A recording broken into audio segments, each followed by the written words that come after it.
그냥 전심으로 주님을 찬양하며 나아가겠습니다.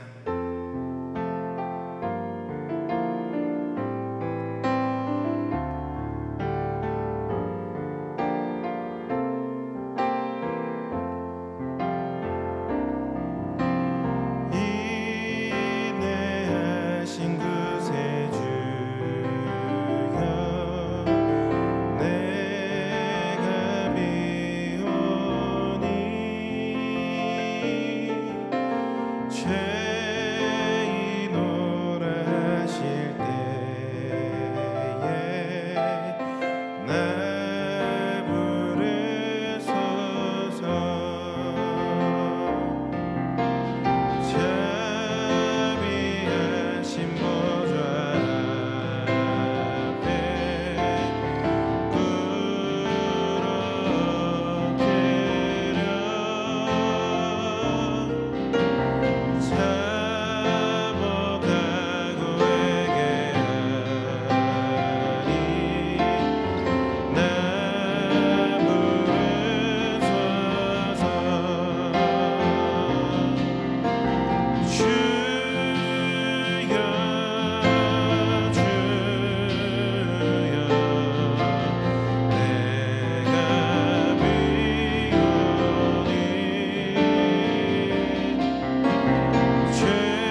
주님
기도하겠습니다. 주님, 오늘도 우리들의 연약함을 주님 앞에 가져옵니다.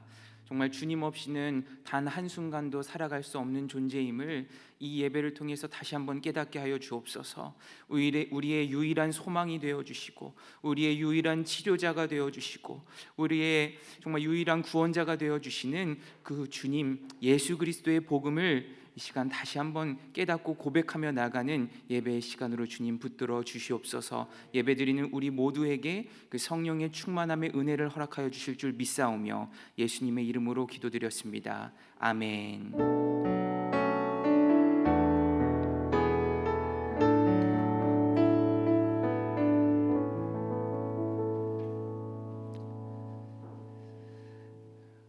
오늘도 영상으로 예배드리신 함께하는 교회 성도님 여러분 모두를 주님의 이름으로 축복합니다. 먼저 한 가지 광고 드리겠습니다. 지금 계속해서 고난주간을 맞이해서 고난주간 특별 새벽 기도회가 진행 중에 있습니다. 이제 내일 목요일 또 금요일 이틀 남았는데 이 시간을 구별하여서 우리가 영상으로 드리지만 정말 예수님과 뜨겁게 교제하고 또 말씀 가운데 우리가 기도로 나아가는 시간이 되었으면 좋겠습니다. 이제 오늘 우리에게 주신 하나님의 말씀을 읽도록 하겠습니다. 오늘 우리에게 주신 하나님의 말씀은 갈라디아서 4장 12절부터 20절까지의 말씀입니다. 갈라디아서 4장 12절부터 20절까지의 말씀, 제가 한 절 그리고 여러분들이 한 절 교독하도록 하겠습니다. 형제들아, 내가 너희와 같이 되었은즉 너희도 나와 같이 되기를 구하노라. 너희가 내게 해롭게 하지 아니하였느니라. 내가 처음에 육체의 약함으로 말미암아 너희에게 복음을 전한 것을 너희가 아는 바라. 너희를 시험하는 것이 내 육체에 있으되 이것을 너희가 업신여기지도 아니하며 버리지도 아니하고 오직 나를 하나님의 천사와 같이 또는 그리스도 예수와 같이 영접하였도다. 너희의 복이 지금 어디 있느냐? 내가 너희에게 증언하노니 너희가 할 수만 있었더라면 너희의 눈을 나도 빼어 나에게 주었으리라. 그런즉 내가 너희에게 참된 말을 함으로 원수가 되었느냐? 그들이 너희에게 대하여 열심내는 것은 좋은 뜻이 아니요 오직 너희를 이간시켜 너희로 그들에게 대하여 열심을 내게 하려 함이라. 좋은 일에 대하여 열심으로 사모함을 받음은 내가 너희를 대하였을 때뿐 아니라 언제든지 좋으니라. 나의 자녀들아, 너희 속에 그리스도의 형상을 이루기까지 다시 너희를 위하여 해산하는 수고를 하노니. 함께 읽겠습니다. 내가 이제라도 너희와 함께 있어 내 언성을 높이려 함은 너희에 대하여 의혹이 있음이라. 아멘. 오늘 말씀을 준비하면서 말씀 제목을 아프니까 복음이다라고 정해보았습니다. 이 제목에는 두 가지 의미가 담겨 있는데, 하나는 이 복음은 그러니까 아프니까 복음이 필요하다라는 의미가 있고, 또 한 가지는 이 복음은 아픈 것이다라는 의미가 있습니다. 제가 계속해서 이 갈라디아서의 이 말씀을 묵상하면서 갈라디아 교회 성도들이 참 아파 보였습니다. 정말 육신적으로 무슨 병이 있고 아프다는 의미가 아니라 그들의 삶에 채워지지 않는 그 영적 아픔이 너무나도 큰 것처럼 느껴졌습니다. 그들은 평생을 이방신들을 섬기며 살아왔던 사람들입니다. 왜 그들이 그렇게 했겠습니까? 그들도 그들의 삶 속에서 해결되지 않는 그 구멍, 채워지지 않는 그 삶의 뭔가의 공허함을 채우기 위해서 이방신이 필요했던 사람들이었습니다. 그런데 바울을 통해 복음을 듣게 되었을 때 이 이방신을 섬겨왔던 그 몇 년 또는 몇십 년 동안의 시간이 다 헛된 것이었고, 그것이 우상을 섬겼던 다 죄악된 삶이었다는 것을 알게 되었습니다. 여태까지 했던 것들이 다 헛되다는 이야기를 들었을 때, 그것들을 알게 되었을 때 참 속상했을 것 같습니다.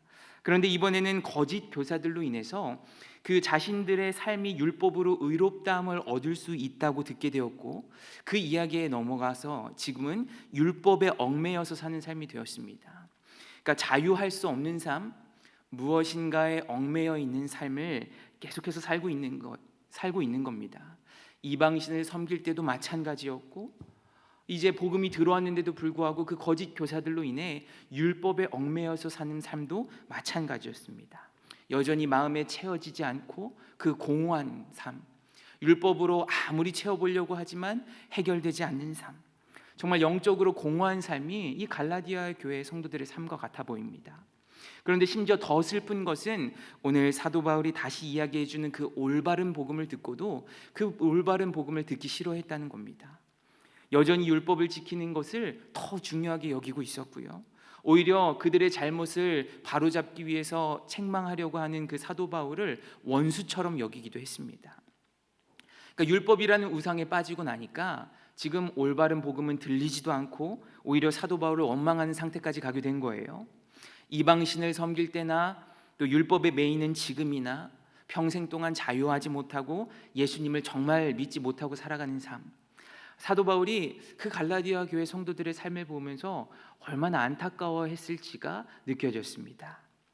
오늘 본문을 보면은 이 사도 바울이 처음 복음을 전할 때 갈라디아 교회 성도들이 얼마나 사랑이 넘치는 이들이었고 얼마나 사도 바울에게 헌신적이었는지를 오늘 말씀 가운데 이야기하고 있습니다. 오늘 본문 14절과 15절의 말씀인데 우리 한번 다시 보았으면 좋겠습니다. 제가 읽겠습니다.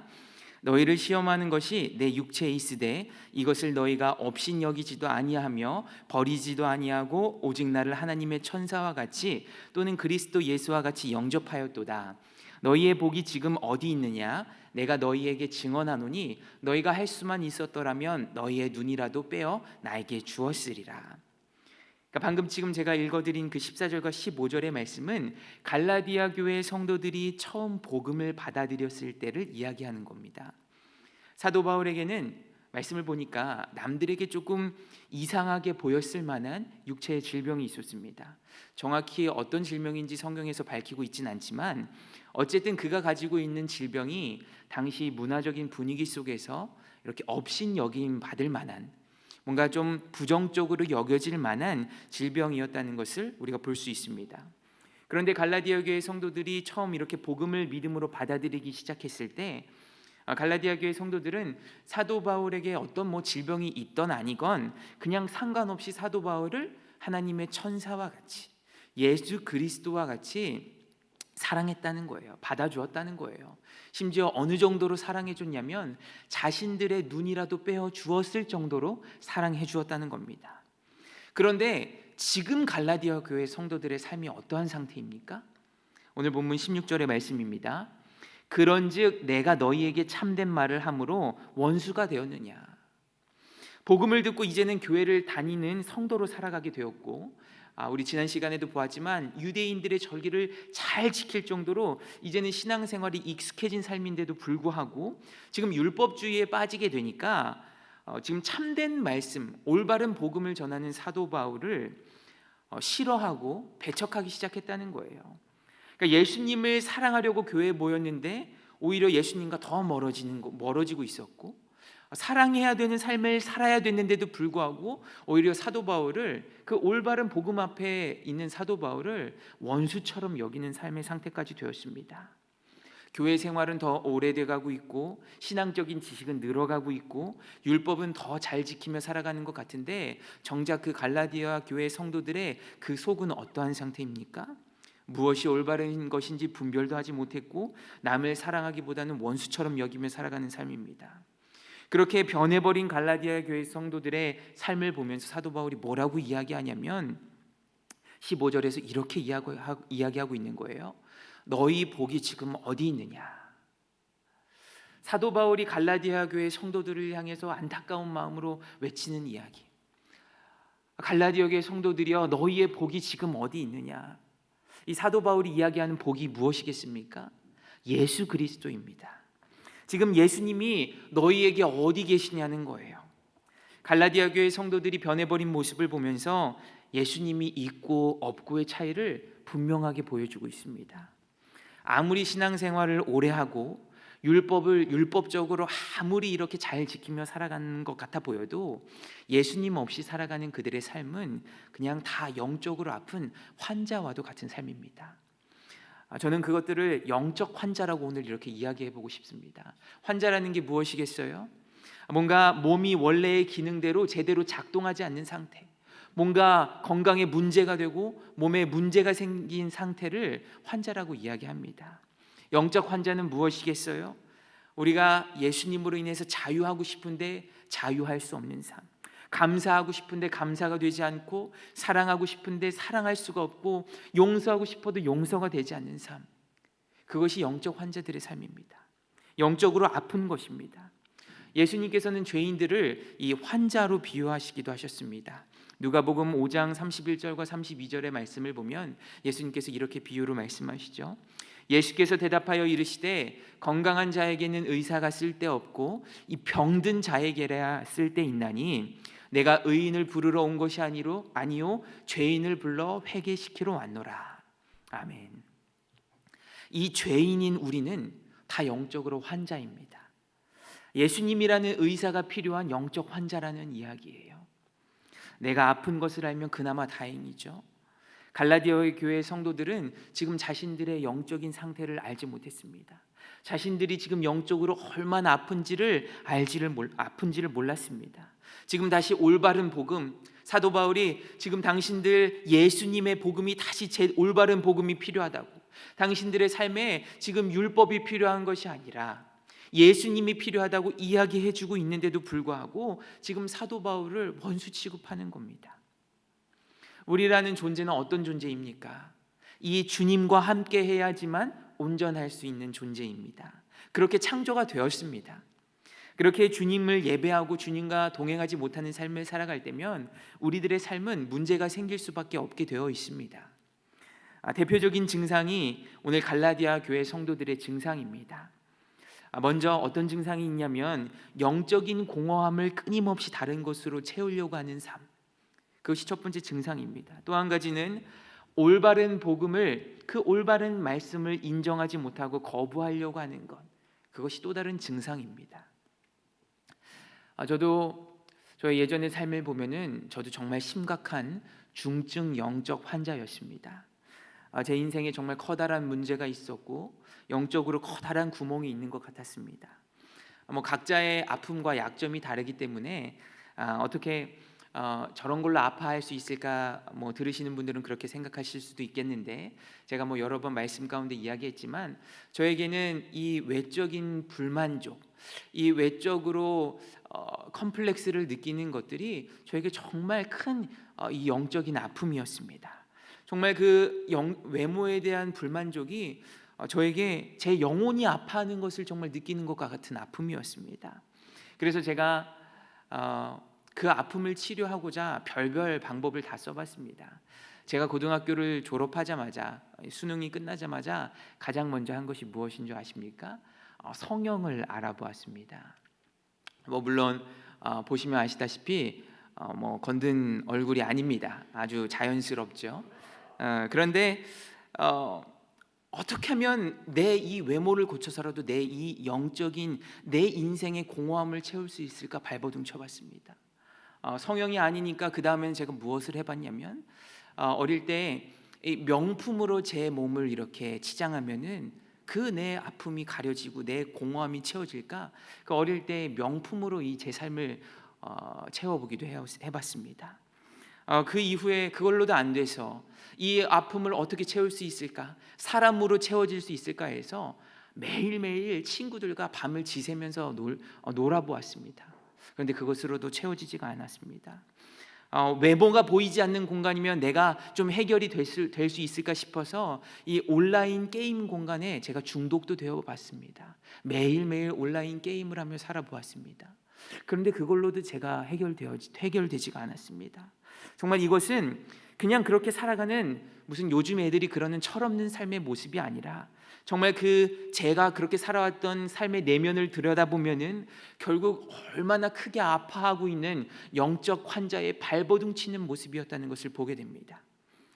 또 한 가지, 올바른 복음을 인정하지 못하고 제가 거부하며 살아갔는데 저의 아픔에 대해서 부모님께서 신앙적으로 올바른 이야기를 해주시거나 정말 예수님 만나야 된다는 말을 해주실 때면 그게 그렇게 원망스럽습니다. 그 이야기를 들을 때마다 제 마음 가운데 무슨 마음이 생겼냐면 알지도 못하면서 어떻게 저렇게 이야기하지? 부모님의 이야기를 들을 때면 그런 생각이 제 안에 가득했습니다. 제가 짓고 있는 죄, 불평과 불만과 원망과 그런 죄들이 보이지가 않았습니다. 예배를 드릴 때 나의 죄를 지적하고 나의 죄를 꿰뚫는 말씀이 들릴 때면은 자기 최면을 거는 것처럼 그 말씀이 저와는 상관없는 것처럼 생각하며 살아갔습니다. 나는 저런 죄와는 상관없어 라고 그렇게 살아갔습니다. 무시했습니다. 이것이 영적 환자였던 삶입니다. 과거의 제 이야기지만, 이렇게 살아갔던 것이 과거의 제 이야기지만, 혹시 여러분들에게도 이와 같은 증상이 있지는 않습니까? 내 삶에 채워지지 않는 공허함을 채우기 위해서 내 삶을 너무나도 괴롭게 하고 아프게 하는 부분을 메꾸어 보려고 발버둥 치는 삶을 살고는 있지 않습니까? 어떤 분들은 그것들이 돈일지도 모릅니다. 어떤 분들은 그 문제가 자녀로 채워보려고 하는 분들도 있을지 모릅니다. 어떤 분들은 남편의 문제, 아내의 문제일 수도 있고, 어떤 분들은 승진이나 명예와 같은 성공의 문제일 수도 있습니다. 아니면 삶의 모습 속에 무엇인가에 중독되어서 있는 어떤 삶의 모습일지도 모릅니다. 올바른 복음과 말씀 앞에 서는 것이 두렵고 내 연약함이 드러나는 것이 두려운 분이 계십니까? 교회에 나가거나 제자 양육을 할 때면 내 죄된 모습, 내 연약한 모습이 드러날까 봐 그것과 정말 멀어지고 싶고 그것으로부터 숨고 싶은 분들이 계십니까? 그렇다면 그것이 정말 영적으로 아프고 문제가 있는 상태라는 것을 여러분들이 아셔야 합니다. 어린아이들이 이 퍼즐을 가지고 노는 것을 보다 보면은 누가 봐도 그 퍼즐에 끼면은 안 될 것 같은데도 불구하고 그냥 고집을 부리면서 어떻게든 안 되는 위치에 이렇게 껴보려고 하는 그런 아이들의 모습을 볼 때가 있습니다.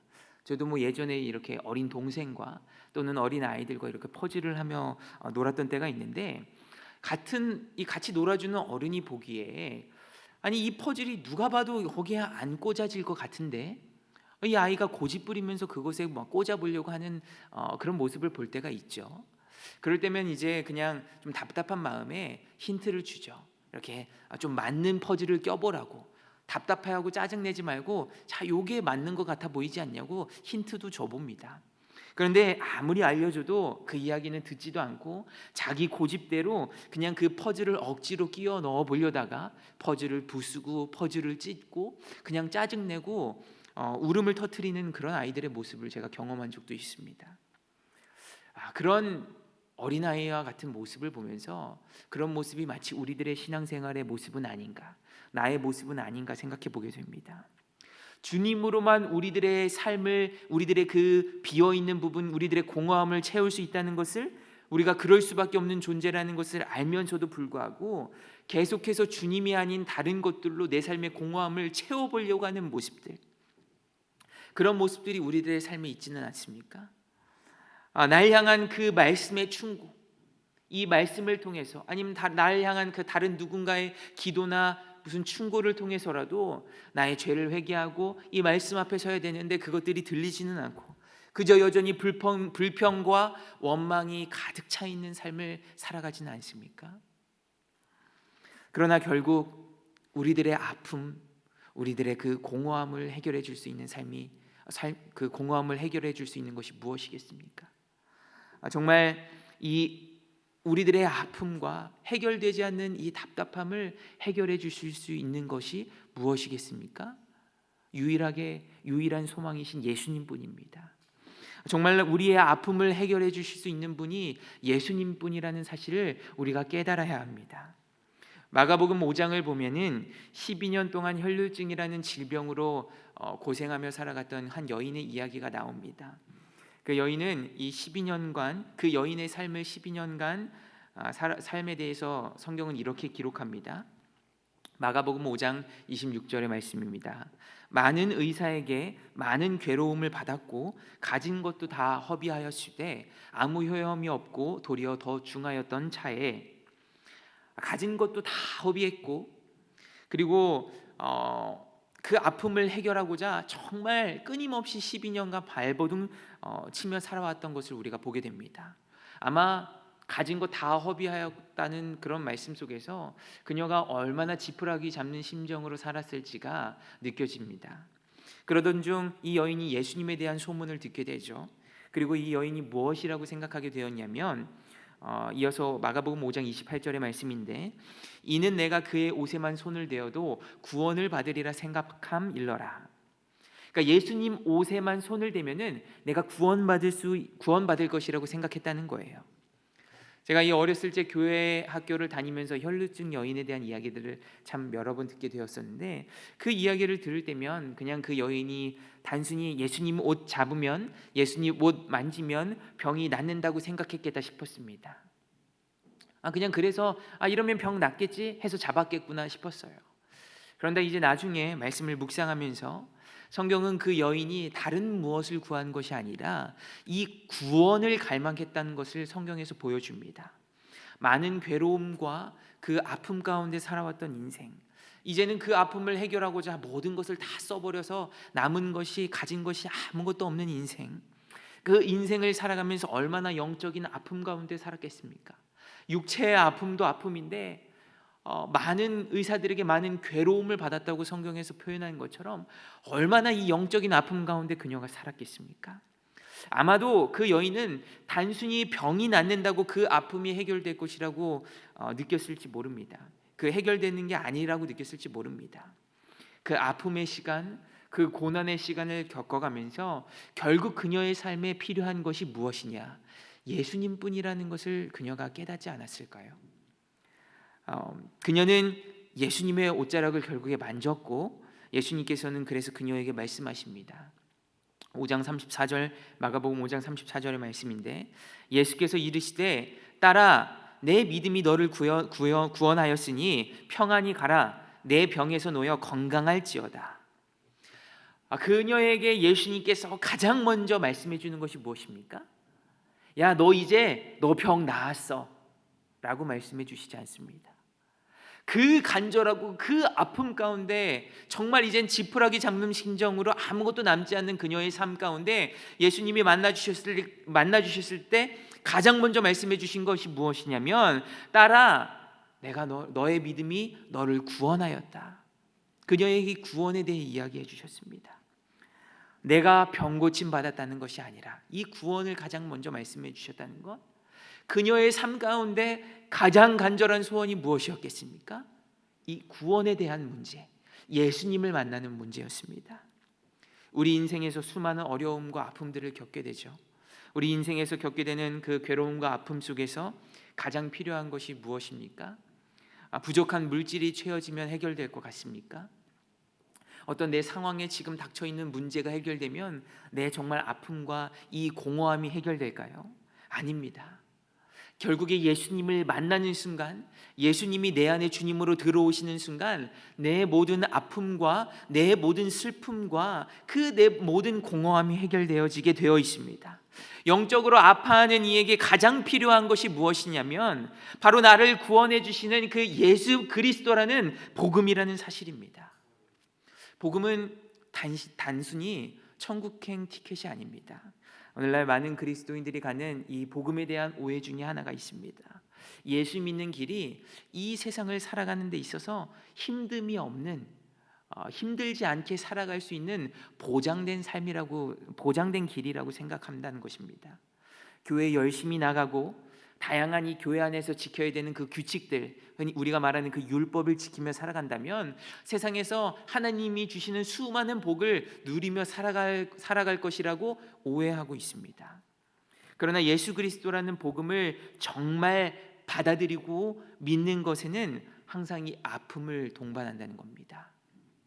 제가 아프니까 복음이다 라고 한 이유 중에 두 번째 의미, 정말 이 복음은 아픈 것이라는 겁니다. 왜냐하면 이 복음은 예수님과 함께 내가 십자가에 죽어야만 하기 때문입니다. 정말 내가 정말 죽기 싫은 내 자아가 예수님의 그 십자가에 같이 못 박혀 죽어야 하기 때문입니다. 정말 지금까지 죄로 가득 차서 살아왔던 내 인생, 어떻게 보면 죄에 중독되며 살아갔다고도 표현할 수 있는 그 죄의 중독에서 끊어내야 되는 삶이 우리들의 삶이기 때문입니다. 본문에 의하면 갈라디아 교회 성도들은 이 참된 말, 이 올바른 복음을 들었을 때 바울을 원수로 미워하기 시작했죠. 바울이 무슨 말을 했겠어요? 바울이 갈라디아 교회 성도들에게 무슨 욕을 했겠습니까? 아닙니다. 무슨 이야기했냐면 율법으로는 구원받을 수 없고 오직 예수 그리스도를 향한 믿음으로만 구원받을 수 있다. 지금 너희들이 그 율법에 얽매여서 사는 삶, 그것으로 구원받을 수 없기 때문에 그거 멈춰라. 율법주의로 빠지는 것은 우상 숭배다. 이제는 율법에 얽매이지 말고 정말 그 예수님 한 분만 붙잡고 살아라. 그 이야기 하지 않았겠습니까? 그러나 갈라디아 교회 성도들은 자신들이 지금 얼마나 율법을 잘 지키려고 하고 있는데, 얼마나 노력하고 있는데 자신들을 잘못하고 있다고 이야기하는 그 이야기를 도저히 받아들일 수가 없는 거예요. 그러니까 율법주의로 살아가고 있는 그들의 자아를 도저히 죽지를 못하는 겁니다. 왜 이렇게 되었냐면 바로 거짓 교사들 때문이죠. 오늘 본문 17절입니다. 갈라디아서 4장 17절 말씀인데, 그들이 너희에게 대하여 열심 내는 것은 좋은 뜻이 아니요 오직 너희를 이간시켜 너희로 그들에게 대하여 열심을 내게 하려 함이라. 그러니까 무슨 말씀이냐면, 거짓 교사들의 목표는 갈라디아 교회 성도들이 자신들을 열심히 따르게 하려고 하는 것이었습니다. 그러니까 자신들을 따르는 추종자로 만들려고 한 거예요. 왜냐하면 사실 거짓 교사들도 이 영적으로 아픈 영적 환자였기 때문입니다. 영적 환자의 첫 번째 증상 말씀드렸죠. 이 영적으로 공허해서 무엇인가를 끊임없이 채우려고 하는 삶. 거짓 교사들은 그들의 영적인 공허함을 어떻게 채우려고 했냐면, 이 율법을 지키는 것, 그리고 율법주의인 자신들을 믿는 사람들이 채워짐으로써 그들의 공허함을 채우려고 했습니다. 무슨 의미냐면, 자신들이 믿는 그 율법주의에 대한 신념, 그것이 옳다고 증명할 수 있는 사람들이 생겨날 때 그들이 마치 그렇지, 나는 이제 됐어, 난 구원받았어, 나는 정말 이제 의로운 사람이야, 나는 인정받는 사람이야 라고 그들의 공허함을 채우려고 했습니다. 그래야만 자신이 옳다고 느껴졌기 때문입니다. 또한 내 옆에 있는 사람이 나보다 못하다는 것을 알면서 우리들이 만족하는 그런 심리, 무슨 말씀이신지 아시죠? 내 옆에 뭔가 나보다 못하는 사람을 통해서 상대적으로 내가 만족하는 그 심리. 평생을 이방인으로 살아왔던 갈라디아 교회 성도들과 평생을 유대인으로 살아왔던 이 거짓 교사들, 예루살렘에서 온 거짓 교사들과 어떻게 이 율법을 지키는 데 있어서 비교가 되었겠습니까? 비교할 수 없습니다. 그 모습을 통해 나보다 못 지키는 그 갈라디아 교회 성도들, 이방인들이었던 그들을 보면서 내가 만족을 느끼는 거예요. 내가 채워지는 거예요. 이 목표 때문에 거짓 교사들은 갈라디아 교회 성도들을 이 율법주의로 꼬셔보려고 열심을 낸 겁니다. 그 열심이 어떤 식이었겠습니까? 사도 바울처럼 참된 복음을 전했겠습니까? 아니에요. 그냥 그저 갈라디아 교회 성도들에게 듣기 좋은 소리, 갈라디아 교회 성도들이 듣기에 정말 달콤한 이야기들만 해줬습니다.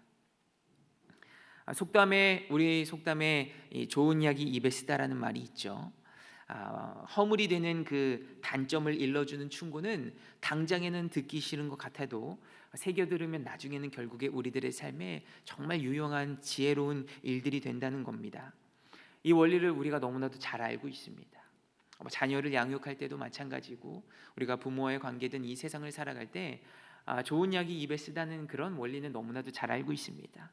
그러나 그것을 너무나도 잘 알고 있으면서도 우리가 신앙생활을 할 때 보면 결국에 우리는 좋은 이야기만 듣고 싶어 합니다.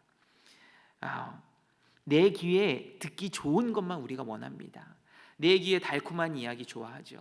교회 안에서 우리가 설교 말씀을 들을 때도 우리가 복받는 이야기는 좋아하지만, 내가 정말 말씀 앞에서 우리들의 정말 죄 앞에서 회개를 촉구하는 그 설교를 불편해하는 사람들도 많습니다. 나를 위해 기도해 주는 것은 너무나도 좋지만 나에 대해서 나의 부족함을 알려주는 이야기들은 너무나도 불편해합니다. 마찬가지로 갈라디아 교회 성도들은 올바른 복음 앞에 부끄러워지는 것이 너무나도 싫었습니다. 오죽하면 그렇게 사랑했고 정말 눈이라도 뽑아주었을 정도로 사랑했던 그 사도 바울을 원수처럼 여기기 시작했습니다. 창세기 3장을 보면은 아담과 하와가 하나님께 불순종함으로 죄를 짓게 되는 장면이 나옵니다. 죄가 이 세상에 그들의 불순종으로 인해 죄가 이 세상에 들어오게 되었을 때 가장 먼저 아담과 하와가 한 행동이 무엇이냐면 그들의 수치를 알게 되었습니다. 그들의 수치를 알게 되었고 그 수치를 숨기려고 하였습니다. 그 수치를 숨기려고 하다 보니까 하나님의 얼굴을 피하여서 숨으려고 했어요. 이것이 죄인된 인간의 본성입니다. 그러나 예수님의 복음을 받아들이는 순간 가장 먼저 우리에게 필요한 것이 무엇이냐면, 내가 정말 예수님 없이는 죽을 수밖에 없는 정말 죄인 중에 죄인이라는 것을 깨닫는 거예요. 그게 내 삶에서 드러나는 겁니다. 와, 나는 정말 죽을 수밖에 없는 죄인 중에 죄인이구나. 그것을 깨닫는 것이 참 아프고 속상하죠. 그것이 드러나는 것이 너무나도 부끄럽죠. 그러나 그것이 드러날 때 예수 그리스도의 복음이 들어오기 시작합니다. 예수님의 십자가는 의인을 위한 십자가가 아니라 죄인을 위한 십자가입니다. 영적으로 아픈 이들을 치료하기 위한 십자가입니다. 그래서 예수님을 만나게 될 때 얼마나 많은 회개와 눈물이 나오는지 모릅니다. 정말 저도 저의 간증의 고백 속에서 이야기했었지만, 예수님을 만나는 그 순간 정말 내가 지금까지 지었던 죄를 끊임없이 모두 다 알게 되고 회개 가운데 정말 주체할 수 없는 눈물이 쏟아지는 경험을 하였습니다. 왜입니까? 내가 얼마나 큰 죄인인지, 정말 죄인 중에, 사도 바울의 고백처럼 죄인 중에 괴수라는 사실이 내 안에서 깨달아지기 때문입니다. 그런데 놀라운 것은 그 아픔 속에서, 나에게 드러나는 그 수치와 부끄러움과 연약함 속에서 놀라운 십자가의 복음의 능력이 나타난다는 사실입니다. 저는 학창 시절에 저희 어머니와 참 많이 다퉜습니다. 아마 서로가 너무나도 닮은 성격이라서 그랬을지도 모릅니다. 그것이 서로에게 참 많이 힘들었습니다. 사춘기라 그러나 보다, 또 그 이후에는 고3이라서 그러나 보다, 그냥 그러려니 부딪히면서 살아왔습니다.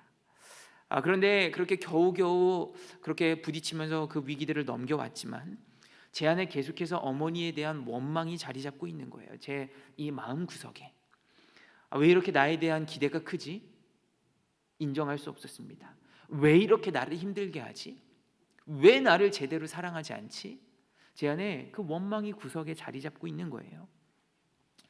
그런데 그렇게 수년간을 살아오다가 갑자기 어느 날 어머니께서 저에게 자신이 너무나도 인간적인 욕심과 인간적인 방법으로 저를 양육하셨다고 정말 미안하다며 울며 회개하셨습니다. 어머니가 자녀에게 울며 회개하는 것이 얼마나 힘든 일일까요? 내가 널 어떻게 낳았고 내가 널 어떻게 길렀는데 오히려 부모의 이야기를 제대로 듣지 않는 자녀에 대해서 속상하고 아쉬운 마음이 더 크지 않았겠습니까? 그런데 어머니께서는 자신의 부족한, 자신의 연약함을 드러내기 시작했습니다. 자신의 그 자아, 더 억울해할 수 있고 더 원망할 수 있고 더 속상해할 수 있는 그 자아를 십자가에 못 박으셨습니다. 저한테 그러시는 거예요. 하나님이 그 마음을 주셨다고 고백합니다. 그렇게 자신의 자아를 죽이고 자신의 연약함과 죄를 고백하며 저에게 울며 회개하셨을 때 제 안에 저도 같이 어머니 앞에 눈물이 쏟아지며 터져 나왔습니다. 너무나도 오랫동안 쌓여있던 그 제 안에 있는 모든 속상함과 서운함과 원망함이 다 사라지게 되었습니다. 죽는 과정이 너무나도 힘들고 아프지만, 그 죄가 드러나는 과정이 너무나도 수치스럽고 부끄럽지만, 그 죽음을 통해, 그 죽는 과정을 통해 놀라운 복음의, 놀라운 그 부활의 은혜가 경험되어지는 것, 이것이 바로 십자가 복음의 능력입니다. 복음 앞에 나의 죄와 그 연약함이 낱낱이 드러나는 것이 아픔이고 수치라고 느껴질지도 모릅니다. 감추고 싶고 그냥 모른 채로 살아가고 싶을지도 모릅니다. 그러나 내가 영적으로 아픈 환자라는 것을 아는 것만으로도 우리에게 얼마나 축복인지를 우리가 깨달아야 합니다. 왜입니까? 내가 아프다는 것을 알면 치료할 수 있기 때문이에요. 내 죄가 숨겨져 있는 것보다 내 연약하고 내 죄가 드러나는 것이 오히려 축복입니다. 그래야만 예수님이라는 그 예수님의 십자가, 우리 예수님을 붙들기 때문입니다. 우리의 삶에서 우리의 몸에 아픈 곳이 있다면 어디가 아픈지를 알아야 치료를 받습니다. 마찬가지로 내가 무슨 죄를 짓고 있는지 알지 못한다면 아는 것만으로도 내가 지금 교회 생활 잘하고 있다고 해서 내가 예배는 꾸준히 나오고 헌금도 잘하고 교회에서 봉사하고 교회에서 직분을 내 죄가 숨겨져 있는 내가 설령 목사라고 할지라고 해도 내가 정말 내 안에 어떤 죄가 있는지 이 예수님의 말씀 앞에 분명히 서 있지 못하고 내가 깨닫지 못한다면 우리 예수님을 붙들기 때문에 정말 위험한 상태입니다. 우리의 삶에서 나는 그냥 우리의 몸에 아픈 곳이 있다면 영적으로 좀 어디가 아픈지를 알아야 그냥 좀 작은 죄를 짓는 죄인 정도야라고 생각한다면 그것은 너무나도 큰 죄가 내가 그냥 율법을 좀 잘 못 지키는 꾸준히 나오고 마치 오늘 갈라디아 교회 성도들처럼 나는 율법을 조금 잘 못 지키지만 난 노력하고 있어 정도로만 생각한다면 그것은 정말 큰 위기의 상황입니다. 병원에서 암과 같은 큰 병이 이제 얼마나 심각한 상황인지를 제대로 알려면 의사가 환자에게 꼭 하는 이야기가 있습니다. 이제 열어봐야 안다고 합니다. 열어봐야 안다. 마찬가지예요. 우리가 얼마나 심각한 죄인인지, 우리가 얼마나 영적으로 심각한 영적 환자인지를 알려면 우리가 열어봐야 합니다. 히브리서 4장 12절의 말씀인데 제가 봉독 읽어보겠습니다. 하나님의 말씀은 살아있고 활력이 있어 좌우의 날선 어떤 검보다도 예리하여 혼과 영과 및 관절과 골수를 찔러 쪼개기까지 하며 또 마음의 생각과 뜻을 판단하나니. 말씀으로 우리의 영혼을 찔러 쪼개서 열어봐야 합니다. 나를 찔러 쪼개는 것이 얼마나 아프겠어요.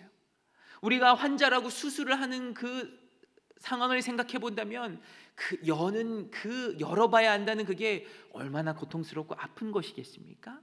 마찬가지로 우리가 말씀 앞에 우리가 얼마나 죄인인지를 열어보는 사실은 그 일들은 너무나도 아픈 사실입니다. 아픈 일입니다.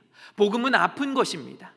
그러나 그렇게 열어야 나의 심각한 상태를 알고 어디서부터 어떻게 치료할 수 있는지를 알게 되는 거예요. 그제서야 내 삶에 정말 예수님 없이는 살아갈 수 없구나, 예수님만이 나의 삶의 소망이라는 사실을 그제서야 깨닫게 됩니다. 그제서야 예수님이라는 해결책을 우리가 붙들게 되는 거예요. 혹시 지금 저와 여러분들의 삶의 주변에 이 영적으로 아파하는 이들이 있습니까? 이 영혼의 그 공허함을 채우려고 발버둥 치는 이들이 있습니까? 저희가 전도 대상자들을 작정하기도 하였는데 예수 그리스도라는 그 복음이 간절히 필요한 이들이 있습니다. 우리들의 자녀부터 내 남편, 내 아내, 내 친구와 내 주변에 있는 직장 동료, 그 누구가 되었든 그들이 복음을 받아들이고 오늘 사도 바울의 고백처럼 예수 그리스도의 형상을 이루기까지는 정말 많은 수고와 아픔이 필요할지 모릅니다. 그런 복음의 수고와 아픔을 사도 바울은 뭐라고까지 표현하냐면 오늘 본문 19절 말씀처럼 해산의 고통이라고까지 표현할 정도입니다. 아이를 낳는 고통처럼 이 복음으로 깨어지는 일이 그렇게 고통스러운 일입니다. 그러나 해산의 고통 이후에 무엇이 준비되어 있습니까? 아이를 낳는 것이 너무나도 고통스럽지만 그 이후에 그 아이로 인한 그 축복과 기쁨이 준비되어 있는 것이 있습니다. 그런 것처럼 우리가 십자가 앞에 복음 앞에 깨어지고 그 아파하는 그 죽어가는 과정, 그것이 정말 아프고 힘들지라도 그 이후에는 그 복음의 수고와 아픔 이후에 우리 안에 십자가와 그 이후에 부활의 은혜, 그 부활의 은혜가 그 축복이 예비되어져 있다는 사실입니다. 그것이 바로 우리가 붙들어야 될 복음인 줄 믿습니다. 이 예배를 드리고 계신 대부분의 성도님들은 이미 우리가 예수님 믿고 구원받았다고 고백하는 사람들일 겁니다. 그러나 우리 오늘 다시 한번 이 말씀 앞에, 이 복음 앞에 우리들의 신앙을 점검해 봤으면 좋겠습니다. 나는 정말 예수님 없이 살아갈 수 없는 정말 그 죄인이라는 사실, 영적 환자라는 사실을 내가 깨닫고 있는가? 그렇다면 나는 정말 예수 그리스도의 복음, 정말 예수님이 나의 유일한 구원자라는 그 사실, 그 복음을 내가 믿고 있는가? 정말 내 삶에서 예수님 한 분이면 충분하다는 고백을 내가 하고 그렇게 살아가고 있는가? 우리가 점검해 보았으면 좋겠습니다. 갈라디아 교회 성도들은 율법으로 완전해지고 싶었습니다. 율법으로 그들의 공허함을 해결해 보고 싶었습니다. 그러나 그것들로 그들의 죄의 문제를 해결할 수 없었습니다. 그것들로 그 율법을 아무리 잘 지키는 삶으로도 그들의 삶의 공허함을 해결할 수가 없었습니다. 그러나 성경이 말하는 그 올바른 복음이 무엇입니까? 오직 예수 그리스도입니다. 오직 예수 그리스도. 미국의 뉴스프링스 교회를 담임했었던 페리 노블 목사님은 삶의 어떤 순간에도 하나님이라는 책에서 그리스도인의 삶을 이렇게 이야기합니다. 그리스도를 만나 십자가 너머로 건너간 뒤에 우리가 할 일은 완벽한 이미지를 가꾸는 것이 아니다. 오히려 예수님 없이는 살 수 없다는 사실을 더 절실히 깨닫고 날마다 그분과 더 깊은 사랑에 빠져야 한다. 다시 한번 읽어보겠습니다. 그리스도를 만나 십자가 너머로 건너간 뒤에 우리가 할 일은 완벽한 이미지를 가꾸는 것이 아니다. 오히려 예수님 없이는 살 수 없다는 사실을 더 절실히 깨닫고 날마다 그분과 더 깊은 사랑에 빠져야 한다. 주님은 우리에게 완벽을 바라시지 않으십니다. 완벽하지 않은 우리가 주님을 바라보기를, 주님을 붙잡기를 주님께서는 바라보고 기다리고 계십니다. 비록 내가 죄에 또 넘어지고 무너진다 할지라도, 내가 정말 영적으로 또 아픈 상태에 있다고 할지라도 그것을 부끄러워하고 숨기는 것이 아니라 주님 앞에 나와서 이 말씀 앞에 서서 나의 죄로 골문 부위를 다시 드러내서 치료받고 주님 앞에 정말 주님과 온전한 관계, 주님 앞에서 영적으로 건강한 삶을 살아가기를 주님은 바라고 계십니다. 그렇게 날마다 주님과 동행하는 삶, 정말 날마다 주님과 더 깊은 사랑에 빠지는 삶, 정말 날마다 내가 예수님 없이는 살아갈 수 없는 존재이구나, 예수님을 바라보며 살아가는 삶이 저와 여러분들의 삶이 되기를 주님의 이름으로 축복합니다. 우리 이 말씀을 기억하면서 정말 내 삶이 오직 예수님뿐이구나 라는 고백을 이 시간 찬양으로 함께 고백하며 우리 기도하며 나아가겠습니다.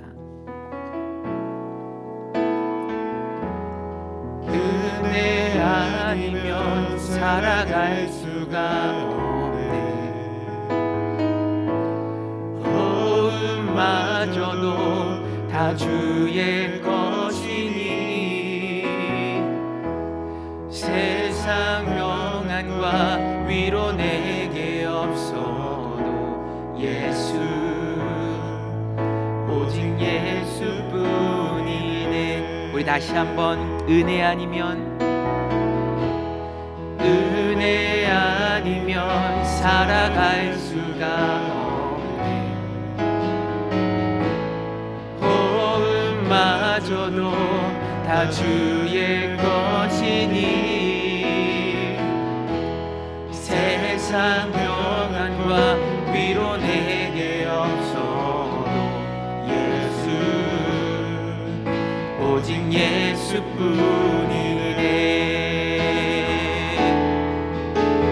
그 신계획 다 볼 수도 없고 작은 곳 안에 지쳐도 주께 묶인 나의 모든 삶 버티고 견디게 하시네.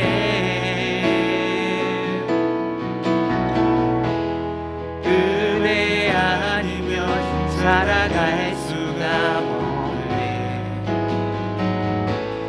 나의 모든 것 다 주께 맡기니 샘된 평안과 위로 내게 주신 주 예수,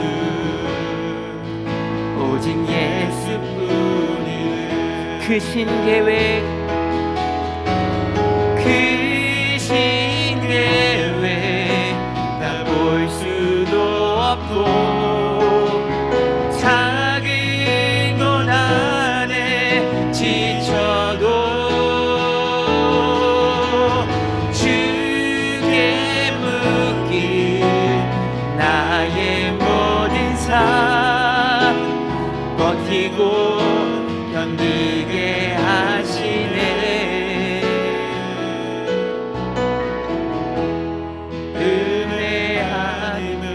살아갈 수가 없네.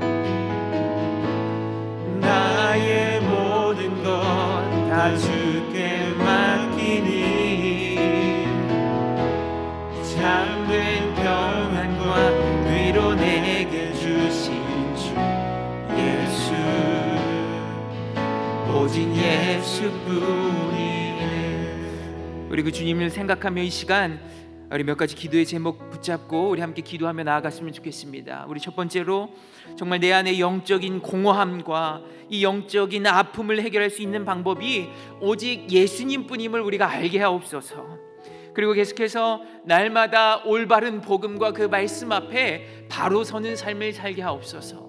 마지막으로 정말 예수 그리스도의 복음이 필요한 이들, 우리가 전도 대상자도 작정하였는데 정말 내 주변에 그 예수 그리스도의 복음이 필요한 이들을 위해 나를 포함해서도 정말 그 복음의 수고, 비록 그 순간들이 아프고 힘들지라도 복음의 수고를 하는 삶을 살게 하옵소서. 우리 이 세 가지의 기도의 제목들 가지고 우리 정말 주님을 기억하며 우리 간절한 마음 가지고 우리 기도하며 나아가도록 하겠습니다.